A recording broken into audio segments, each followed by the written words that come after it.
and how did Tamil revival come about? October 21st, 1880, a momentous incident happened in Kumbakonam in the life of the great Tamil scholar U.V. Saminatha Iyer, who is fondly known as Tamil Tata.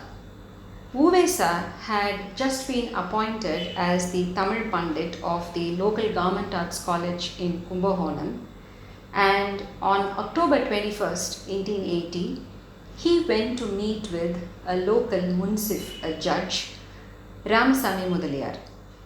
While introducing himself, U.V.Sa mentioned that he was the student of the great Mahavidwan Tirisirapuram Meenakshi Sundaram Pillai, and U.V.Sa had internalized a whole corpus of classical and medieval Tamil texts from his guru in the oral tradition of those days. So Ramasamy Mudaliyar naturally inquired what U.V.Sa had learned, and U.V.Sa was able to give out the names of dozens of Kalambagams, Pillai Tamil, Koves that he had memorized, and Ramasamy Mudaliyar asked what else.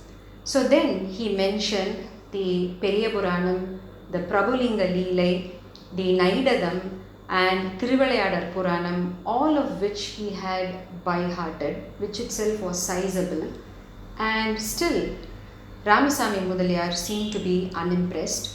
And U.V.Sa also mentioned that how he had read the Kambaramayanam, which itself is 4,000 plus verses, around 4 or 5 times.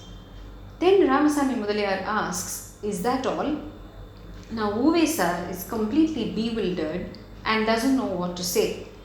Ramasamy Mudaliyar asks him, "Haven't you learned any of the older classics like Silappadiharam or Jeevaga Sindhamani?"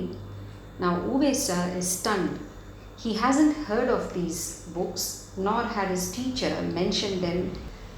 So Ramasamy Mudaliyar handed him a paper copy of the Jeevaga Sindhamani, and from that day began a long, arduous journey back in time for U.V.Sa, scouring the countryside of Tamil regions, looking for long lost manuscripts that were all available in the palm leaf, collating and weeding out the mistakes that had entered into the original texts, and bringing into publication many a long lost Tamil work. U.V.Sa had his next eureka moment in the year 1883 while going through bundles of palm leaves in the Tiruvavadurai Mutt. He chanced upon a huge bundle of Volaichuvadigal with a handwritten note by Kumarasamy Thambiran that mentioned, "Looks like old Sangam works." And upon opening this bundle, he discovered 6 of the 8 anthologies, the Ettutogai Noolgal, except Paribadal and Kalitugai, which we saw in the previous episode. U.V.Sa's excitement knew no bounds. Now, printing technology had come to the Tamil country in the middle of the 19th century, and many a classical work was brought out in print, and it was only in the year 1883 that the Irayanar Kalaviyal Urai was brought out by the great Tamil scholar from Jaffna, C.Y. Damodaram Pillai. Today we have all these books and we take them for granted. But in those days, before printing technology reached these lands, the classical works were maintained as palm leaf manuscripts within the precincts of the Saivite mutts and select rich patrons, and only scholars had access to these. But printing technology changed all this. So not only were all these classics suddenly rediscovered, they reached the hands of the Tamil people in a readable form. And the excitement that this created in suddenly discovering a lineage, a treasure trove, it was as if you dug out a chest from your backyard full of diamonds and rubies and emeralds. And add to this another classical a moment when the great Bishop Robert Caldwell published his work in 1856, A Comparative Grammar on Dravidian Languages or South Indian Family of Languages, wherein he established that the Dravidian languages, the oldest of which of course was Tamil, were genetically different from Sanskrit, thus disproving a notion that Indian scholars had for more than 2 millennia. So suddenly we had a huge corpus of our own literary works, and here it was established and accepted that Tamil was standing on its own and was a highly developed language. Now, add to this Haeckel's theory, Kumarikandam was touted to be the point of origin of the human races, and hence Tamil was not only the oldest language but was the mother of all languages. And this gave a sense of pride to the Tamil people who held their heads high in the face of British imperialism. So all these factors put together, we went overboard. As Sumati Ramasamy explains in her catastrophic cartographies, geography is a scientific discipline and a map is its tool. But what did Tamil scholars do? They took old paleo maps and affixed Tamil toponyms, and voila, you had a map which sort of authenticated the Kumarikandam. And Ka Appadurai, the great multilingual scholar, published his work Kumarikandam Alladu Kadal Konda Tennadu, in which he gave a series of maps. Remember again in the previous episode where we looked at Adiyarku Nallar's commentary on the Silappadiharam, which gave the 49 regions and the Pahuruliyaaru and Kumariyaaru. Now all this was mapped, and this region also had another mythical name known as Jwambuthiva or Navalantivu, with its mythical mountain, the Meru mountain. So this was also added to the map. And they even came up with names for the seas such as Tenkadal and Tonmudukadal, and you had a sort of a complete picture.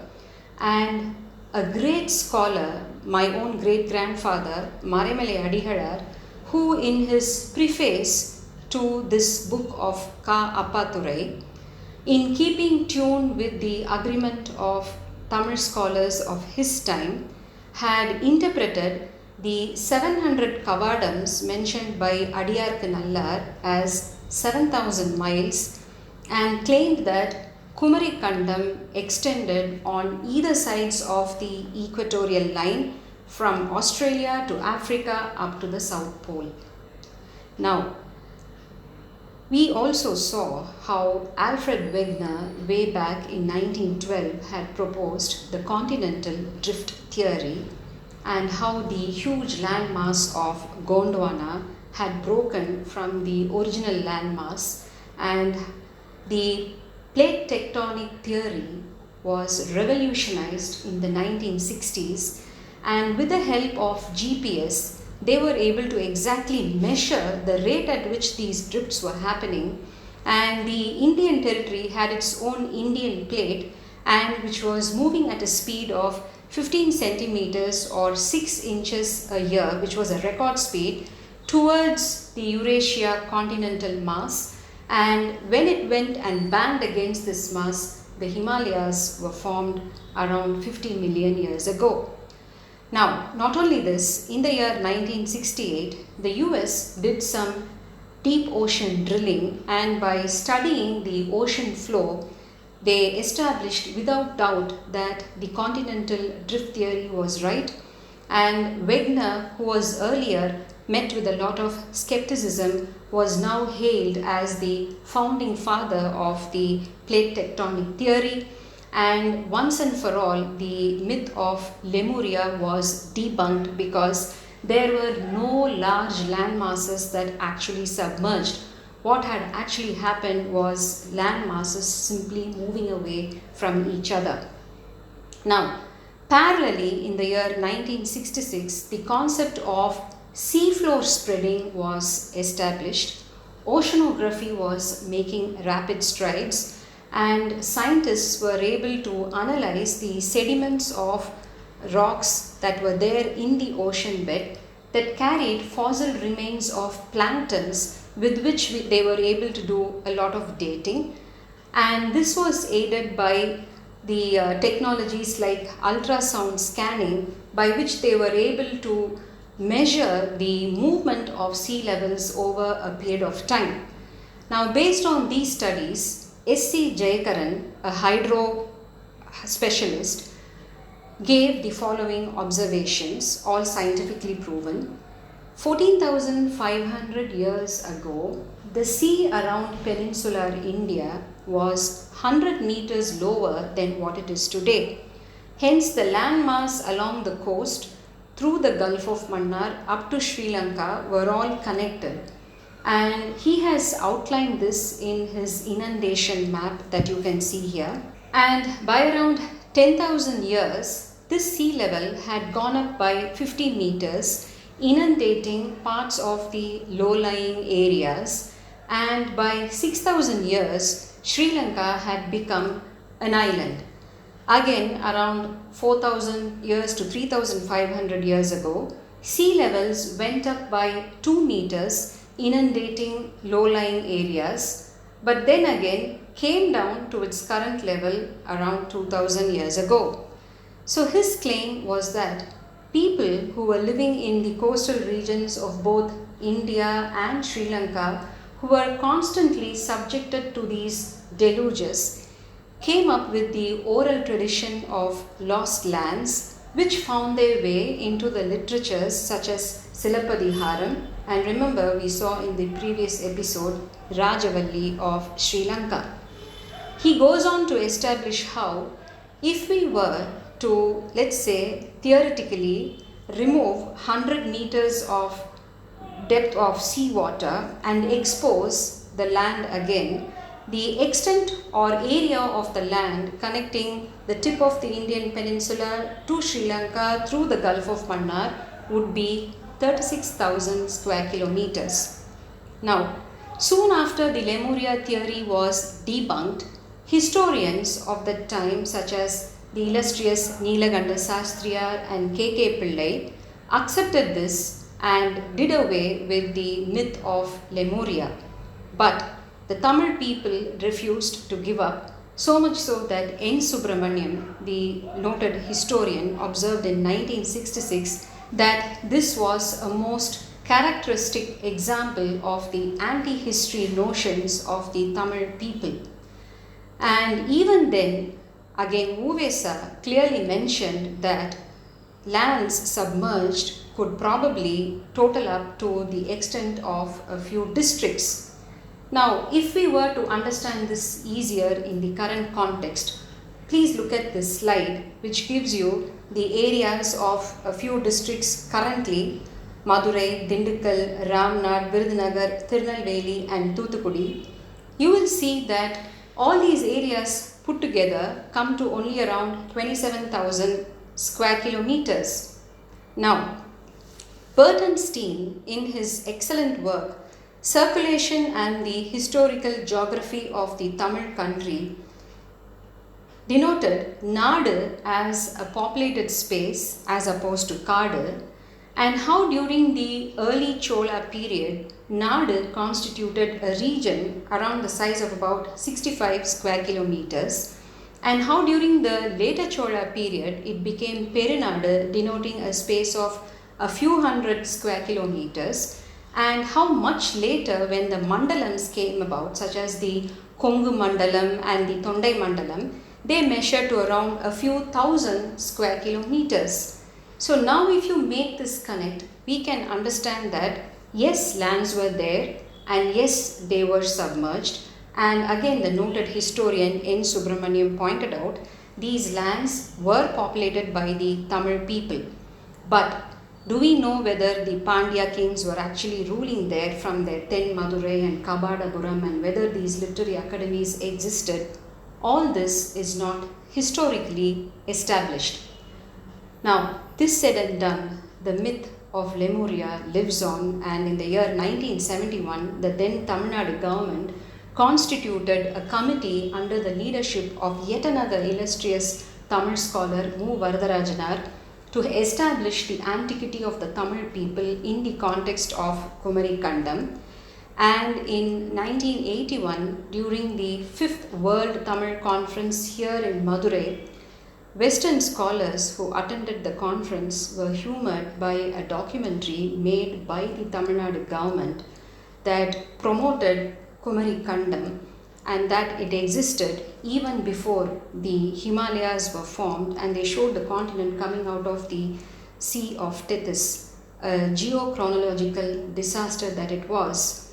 In 1991, another scholar, R. Madhivanan, who was working for the Tamil Nadu government's etymology or other dictionary department, came out with a series of maps establishing a theory that Tamil civilization flourished in the Kumarikandam at 50,000 BCE and the continent submerged in 16,000 BCE, and he supported his studies as being guided by the works of his guru Devanaya Pavanar.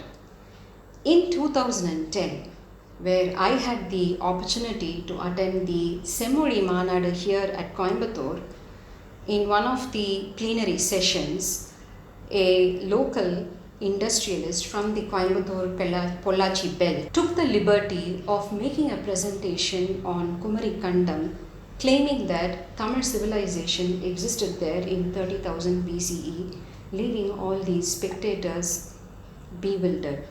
So, the myth of Kumarikandam lives on. The long, long ago, so long ago story goes on. But what does history say about our lineage and roots? We will explore in the next episode. Vanakkam.